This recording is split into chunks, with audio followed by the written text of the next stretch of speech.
I'm sorry, man, but knocking out Eddie Wineland in 2022, that ain't that much of a shakeback for me. I know that's good for his record and for confidence and everything like that.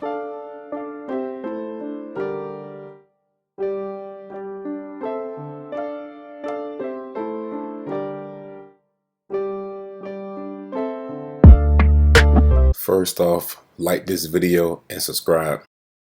Luan Lacerda versus Cody Stamann. For some reason, I was getting Cody Stamann mixed up with Casey Kennedy. But, man, we get to Luan. Man, very impressive, man. 12 wins, 10 by submission. Only one submission loss. That was in 2014 from a knee bar. So that ain't something you see every day. That's a Hail Mary type of thing, too.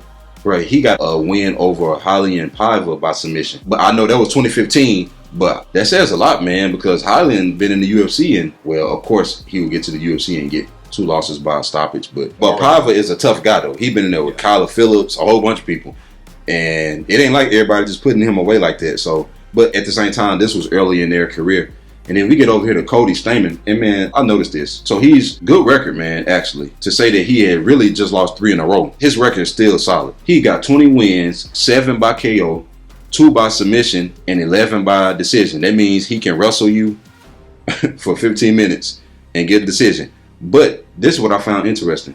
Why in the world do you lose to Jimmy Rivera and then you turn around and they make you fight Merab, who's higher ranked? Then you lose to Merab and then they give you Saeed. Man, Saeed hit an Injustice Mortal Kombat finish on him. Yeah. Like, didn't he rock him with a spinning kick or something? And then turn around and guillotine him so fast. It was just shocking. It was like, what just happened? And then, I hate to say this, bounce back last summer with a win over Eddie Wineland. I'm sorry, man, but knocking out Eddie Wineland in 2022, that ain't that much of a shakeback for me. I know that's good for his record and for confidence and everything like that. But, bro, you're supposed to knock out Eddie in 1 minute, man. Eddie was a WC champion, man. That was a long time ago, bro. The one thing that stands out with Cody is if you look at his level of competition of people who he beat, he really haven't really beat nobody who was elite. I don't know, man. Brian Kelleher, he had a draw. And then Yadon Son, that was a draw. Alejandro Perez, that's kind of solid. You know, that I mean, I don't know, man. But none of these guys elite, though, man. And none of these guys... Yeah, but then because when he fought Aljamain in 2018, he got knee barred real quick. But, okay, but how does he match up with Luan? It's hard to say because Luan don't have a fight in the UFC. And not even on the Contender Series. Not even like a little decision, you know, to see how they move for 15 minutes. So now let me go. He kind of remind me of, what's the guy named who Drew Dober punched him in the body and TKO that Brazilian? Alves. Yeah, he kind of remind me of him. But he's so aggressive with his submissions. That's the difference. This dude is like a boa constrictor. Like, once he gets you on the ground, you can just see him squeezing his legs around his opponent and just taking the life out of them. It's funny because whenever he's in any type of grappling exchange, he looked for any opportunity to start latching onto a submission. And I hate to say this, man, but the way Cody lost to Saeed, which I know a lot of people can't replicate what Saeed does, but the way he lost, man, to say that you had that many fights in the UFC and you got starts like that, man. Not even that, but if you're going to look at his opponents, the people who beat him, a lot of them were able to out-grapple him and keep taking him down. Cody?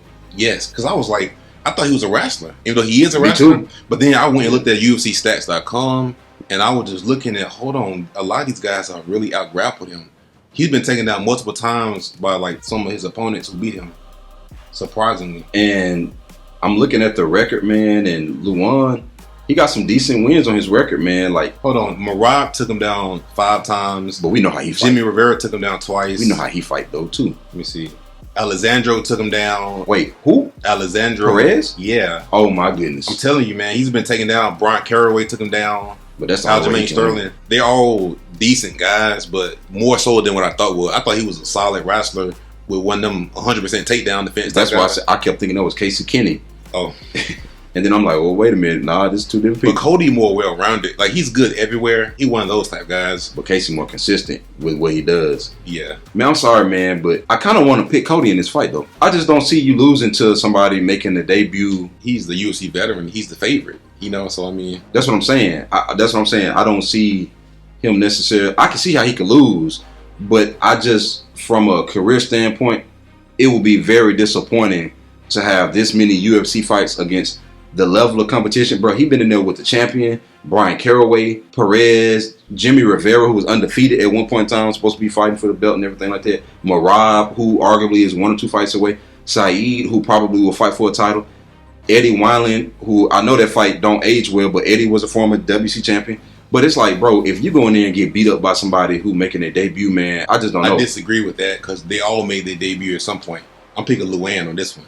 I'm looking at the takedowns. The dude's strong. If there's opportunities to go for it, I don't think he can finish Cody, but I think he can dominate him on the ground because Cody really ain't that susceptible to being knocked out. He's been susceptible to the ground. One thing I'm noticing, man, is the amount of time in between all these fights. Bro, he fought once in 2018. I'm talking about Luan.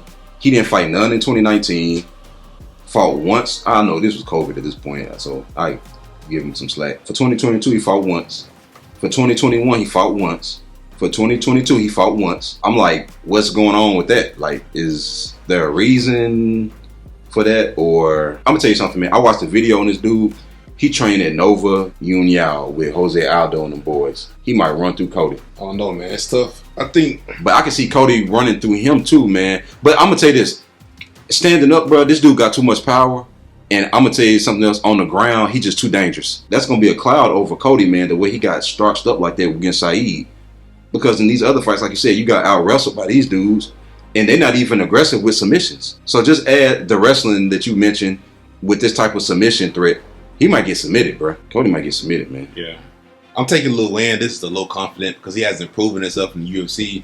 But stylistically, I think it's a bad matchup for Cody. Yeah, me too, man. I mean, Cody is favorite. He's expected to win this fight. And then he's aggressive.